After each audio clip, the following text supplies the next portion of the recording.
હાય all. બહુ જ મોટું એક્સિડન્ટ થયું લાગે છે.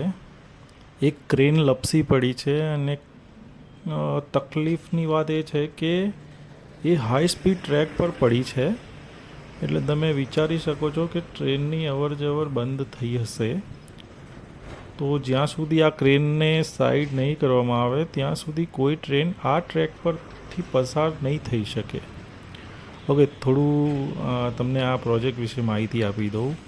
તો આ ડીઆર અગ્રવાલની સાઇટ છે. ડીઆર અગ્રવાલ એ પ્રોજેક્ટ કરી રહ્યું છે અને સબલેટમાં બધા કામ કરતા હોય છે.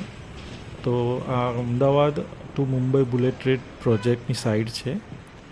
હવે આ જે ક્રેન સરકી ગઈ છે એને સેગમેન્ટલ લોન્ચિંગ ગેન્ટ્રી ક્રેન કહેવામાં આવે છે. એટલે એક પ્રકારની ક્રેન જ છે જે બુલેટ ટ્રેનના સ્લેબને બનાવવામાં મદદરૂપ થાય છે.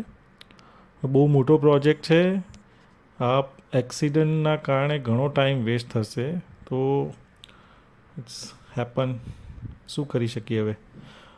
તો જો તમે મારી આ ઇન્ફોર્મેશન ગમી હોય તો મને ફોલો કરજો, લાઈક કરજો, શેર કરજો અને કમેન્ટ કરજો આ ગ્રુપ પર.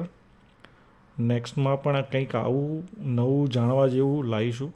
ત્યાં સુધી બાય બાય. Thank you.